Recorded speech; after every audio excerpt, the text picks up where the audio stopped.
네, 21대 국회 마지막 본회의가 있었던 어제 최대 관심은 해병대원 특검법 재의결에서 과연 국민의힘에서 이탈표 이제 이쪽에 얼마나 나올지였는데요. 결과는 국민의힘 판정승. 이제 이렇게 일단 볼 수 있겠습니다. 반면에 장외투쟁까지 나서면서 여론전을 펼친 민주당이 사실상 패하면서 21대 국회가 막을 내렸습니다. 오늘이 사실은 임기 마지막 날이기도 하고요. 이제 고성의 삿대질까지 신경전이 치열했던 국회 본회의장으로 가보겠습니다.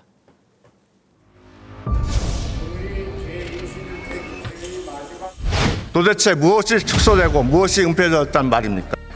즉 국민의 요구에 부합하는지 제대로 된 판단을 해주셨으면 좋겠습니다.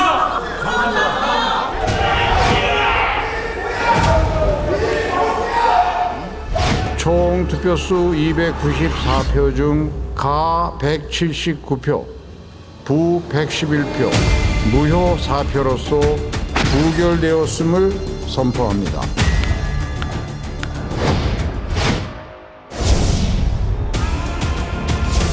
단임 세월에 함께 해주셨다 이렇게 생각을 합니다. 수사기관에서 신속하고 엄정하게 수사 결과를 내주시기를 기대합니다. 국민의 간절한 의지를 국민의힘 의원들께서 꺾어버리셨는데 참으로 옳지 않은 처신으로 생각됩니다.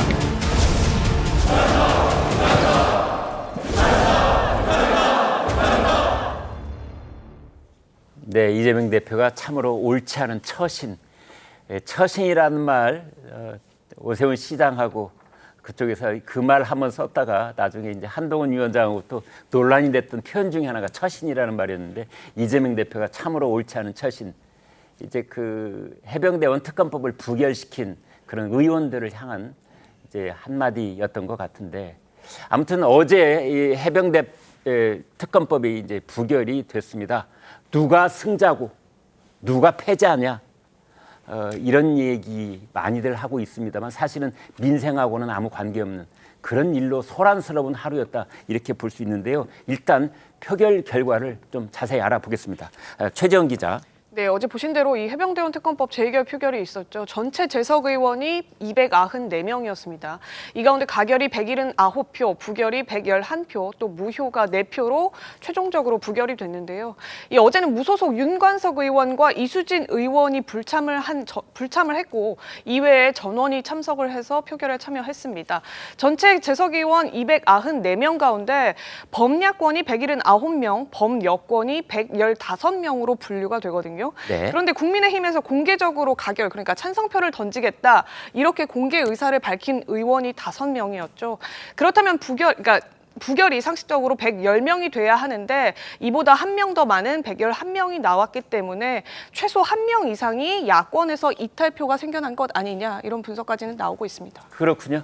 네, 최병묵 국장께요. 사실은 어제 이제 비밀 투표였기 때문에 뭐 누가 이탈했느냐 숫자 따지고 이런 건 사실 추정에 불과할 텐데요. 그렇죠. 그런데 이제 전체적으로는 아무튼 이 최상명 특별법이 부결이 됐다는 것, 그 결과를 놓고 어떻게 의미를 부여해야 됩니까? 그러니까 이재명 대표가 사실은 이거를 가결시키자 이렇게 그 이제 뭐 심지어는 장외 투쟁까지 해가면서 그 몰아붙였지만 네.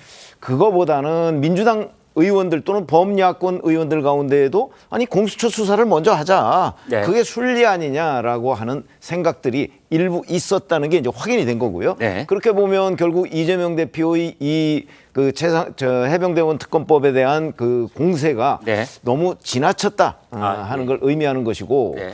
그렇게 보면 이제 결국은 앞으로 남은 거는 이제 공수처 수사를 통해서 이제 이 사망 사건에 대해서는 경찰, 그다음에 외압 의혹에 대해서는 공수처 수사를 하고 있는 것 네. 아닙니까? 이 부분에 대한 수사가 빨리 마무리되면 또 다른 국면으로 넘어갈 수가 있는 거죠. 네. 뭐 민주당에서는 22대 그 출범과 동시에 1호 법안으로 이 해병대원 특검법을 제출하겠다고 하지만 네. 제출해서 실제 그 통과되고 뭐 재표결되고 이런 상황까지 간다면 상당한 시간이 필요하거든요. 네. 아마 그 시간 내에 공수처의 수사 결과가 나올 것이다. 나오면 이제 그에 대한 국민들의 여론이 다시 형성이 되지 않겠습니까? 네. 만약에 거기서 의혹이 별로 남지 않는다라고 한다면 이제 해병대원 특검법이라는 거는 무의미해질 가능성이 저는 있다고 봅니다. 네. 그러니까 공수처 수사를 지켜보자.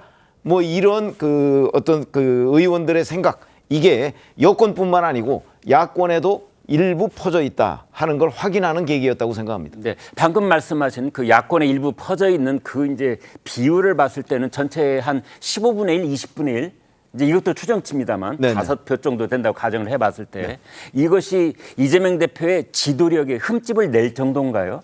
저는 뭐 그 정도는 아니라고 봅니다. 네. 왜냐하면 민주당 의원들이 155명입니다. 네. 그렇죠? 155명에 179면 사실 민주당에서 탈당한 무소속 그다음에 뭐 기타 군소정당들 많이 있지 않습니까? 네. 이런 데에서 저는 그 반란표가 나왔을 가능성이 높다고 보거든요.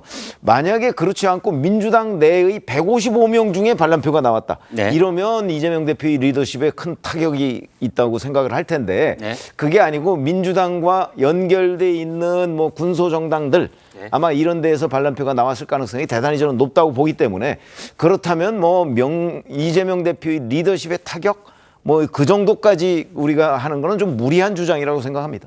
네.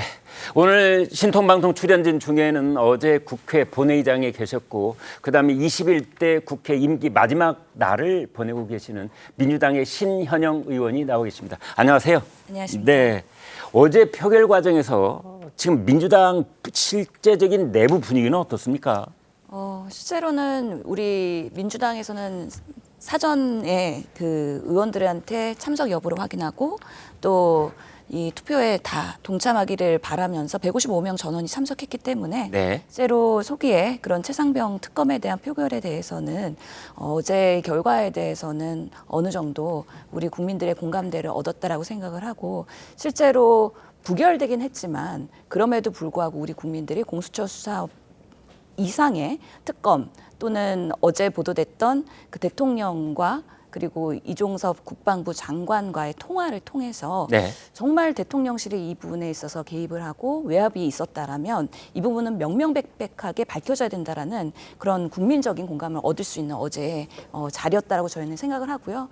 비록 부결됐지만 저희가 끝나고 나서도 야 6당이 다 같이 모여서 다음 22대 국회에서의 제대로 된 또 특검법을 발의하기로 했기 때문에 국민적인 공분과 울분이 더 뜨거워졌다라고 생각을 합니다. 현장에서 해병대 분들께서도 상당히 그 결과에 대해서는 분노하고 울분을 표하시면서 다음을 기약하는 분위기가 있었기 때문에 아마 이 최상병 특검에 대한 부분은 제대로 수사가 될 때까지는 충분히 우리 정치권에서는 목소리를 낼 수밖에 없는 아주 중요한 사안이 됐다라고 생각을 하고요. 그런 군인이 우리가 이해할 수 없는 죽음을 당했을 때 국가가 어떻게 지켜야 되고 우리 정치권이 어떤 역할을 해야 되는지에 대해 다시 한번 생각할 수 있는 중요한 계기가 됐다라고 저는 생각을 합니다. 네, 그 말씀 중에요. 이제 대통령하고 국방장관하고 통화한 내용까지 나오고 있다라는 말씀을 주셨는데 저희가 잠시 뒤에 그 얘기는 또 따로 얘기를 하겠습니다. 공수처 수사 결과가 중간중간 나오고 있는데 오늘 많은 신문들이 보도하고 있는 내용입니다. 그런데 신 의원께요. 어제 이제 이재명 대표가 표결 결과가 나온 직후에는 납득 불가하다. 뭐 이런 일차적인 반응을 보인 바가 있어요. 왜 그런 말씀을 하셨을까요? 실제로는 이번 21대 마지막 본회의였기 때문에 그래도 우리가 우리 296명 중에서 3분의 1을 채우는 건 쉽지는 않다라고 예상은 했지만 그래도 국민의힘에서 5명 이상의 의원들이 찬성표를 던지겠다고 했기 때문에 그 이상의 뭔가 예상치 못한 이변을 내심 기대하고 있었습니다. 그럼에도 불구하고 부결됐다는 거에 대한 납득에 대한 어려움이었다는 것이고요. 특히 그 무효표 중에서 일부가 가에서 점을 찍거나 네. 하는 방식으로 무효표가 발생한 거에 대해서 일부 그 우리 민주당 이외에 다른 당에서도 이 표결에 대해서 뭔가 중립이나 아니면 다른 생각을 하고 있었다는 부분에 있어서는 조금 더 우리가 더 설득하는 노력을 하고 이 필요성을 국민들한테 더 피력할 필요가 있다라는 생각을 다시 하게 되는 계기가 되지 않았나라는 생각을 합니다. 네. 그 민주당 내에 해병대원 사망 사건 진상규명 TF 단장이 있죠. 바로 박주민 의원입니다. 그래서 박주민 의원이 이제 국민의힘 의원들에게 뭐 편지도 보냈다고 한 그 이유가 바로 그 때문인데요. 자, 최대 9표 이탈표 나올 거라면서 이제 국민의힘 쪽에서요. 처음에는 박주민 의원도 좀 자신 있는 태도를 보였었는데 결과적으로는 설득에 실패한 것 아니냐 이런 얘기가 나오고 있습니다. 박주민 의원의 얘기를 들어보시겠습니다. 최대 9표까지 나올 수 있고요. 제가 만나뵀던 분 중에 한 분은 저한테 이런 얘기도 하셨어요. 그러니까 해석의 여지가 좀 있는 말씀이긴 하지만 당내에 다른 흐름도 있다. 이런 말씀을 하셨거든요. 상대적으로 국민의힘이 더 단단해지는 거는 맞는 것 같아요. 지금 국민의힘이 반대해서 부결된 거죠. 그래서 그 부분에 저희들은 좀 집중을 해야 될 것 같고요. 네, 박주민 의원도 상대적으로 국민의힘이 단단해지고 있다. 똘똘 뭉치고 있다 그런 뜻이겠죠. 그런데 무기명 투표라 정확한 확인은 어렵습니다만은 이 당초 국민의힘에서 이탈표가 나올 것이라는 예상과는 달리 목표치를 밑도는 찬성 179표가 나오면서 되레 이제 민주당이 표단 속에 실패한 것 뭐 이런 분석이 나옵니다. 네, 자 그래서 이 문제가 앞으로 이제 민주당 향후 당 내부 전략에 어떤 영향을 미치게 될 것인지 그 문제를 좀 따져보도록 하겠습니다. 김진욱 대변인께요.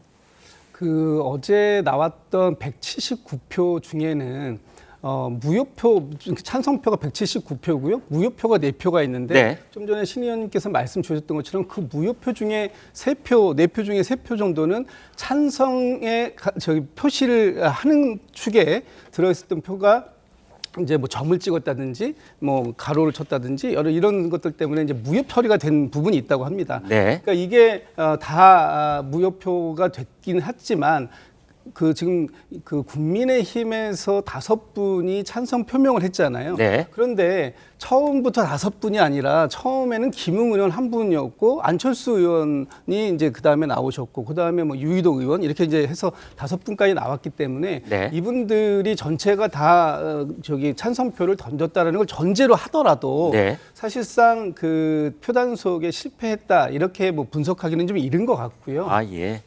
지금 국민의힘을 살리는 길과 이번 이 특검법이 처리가 국민의힘을 살리는 길과 윤석열 대통령을 살리는 길, 이 갈림길에 있었을 때 네. 국민의힘의 의원들께서는 윤석열 대통령을 살리는 길에 일단은 선택을 했다 이렇게 볼 수밖에 없을 것 같은데 일단 국민의힘이 윤석열 대통령을 구하는 데는 성공을 했을 것 같아요. 그런데 이 특검법 처리를 한 이후에 나오는 많은 비판적 목소리 중에 뭐가 있냐면 이 특검법 처리에만 이거를 올인하느니라고 민생 법안 처리를 단 한 개도 하지 못했다. 이게 21대 국회의 마지막 모습이었다. 이런 비판의 목소리도 상당히 높거든요. 이런 부분들을 국민의힘의 의원들께서 22대 국회에서 어떻게 풀어 나가야 할지 이거는 이제 숙제로 이제 떠안은 것이다라고 보여지고 지금 또 하나는 이게 끝나자마자 대통령실의 반응이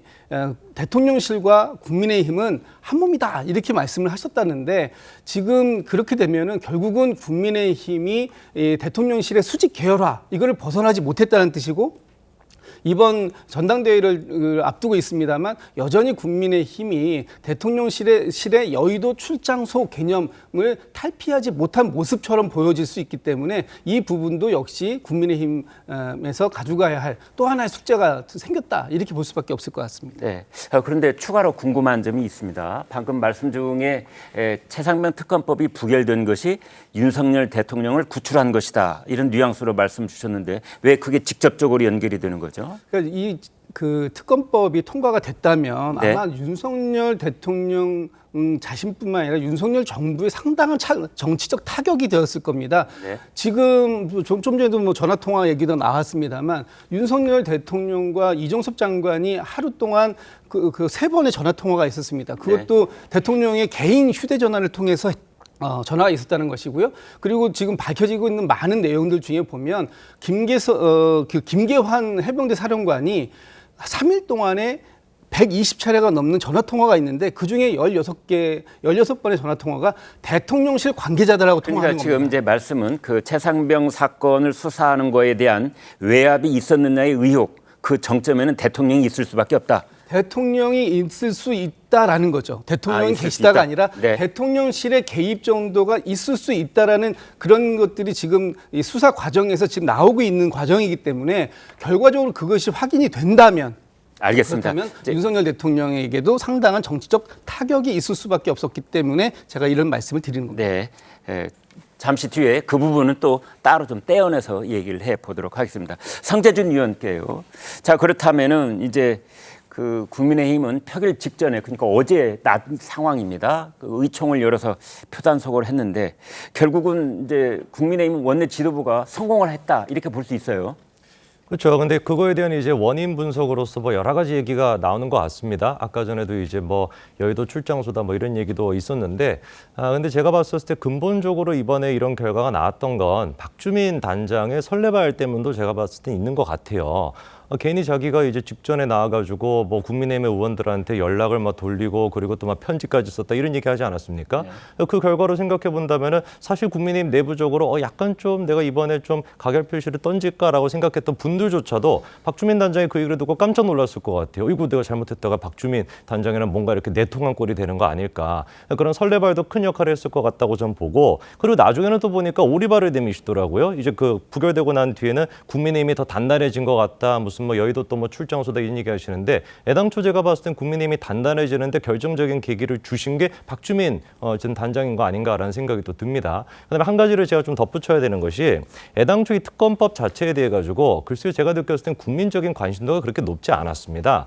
뭐 예를 들어가지고 최근에 이제 뭐 여러 가지 이슈들이 큰 게 있기는 있었다라고 해도 제가 봤을 땐 국민적인 관심도 자체가 이번 특검법 자체에 대해서 그다지 높지 않았다는 생각이 굉장히 많이 들거든요. 그래서 만약에 이제 국민의힘 의원들 입장에서도 이번에 같은 경우는 마지막 국회다 보니까 사실 눈치를 안 보고 소신껏 표를 던질 수도 있었을 거예요. 국민적인 관심도가 훨씬 더 높았고 특검에 대한 공감도가 높았다라고 한다면, 근데 제가 봤을 때 그 공감대도 별로 높지 않았고, 그 근본적인 이유는 국민들께서 보시기에도 이 특검 자체에 대해 가지고 별로 그렇게 합리적이지 않다라고 판단할 수 있을 거로 봅니다. 네, 성재준 의원께서 이제 출연자 입장에서 주신 말씀 중에 그 설레발, 오리발, 이 말은 진행자가 조금만 승화를 하도록 하겠습니다. 그러니까 이제 박주민 의원이 국민의힘 의원 쪽에 편지를 보내고 했던 것이 오히려 국민의힘 의원들을 표결을 부결시키는 쪽으로 역효과를 냈던 것이 아니냐, 이제 이런 취지라고 이해를 하겠습니다.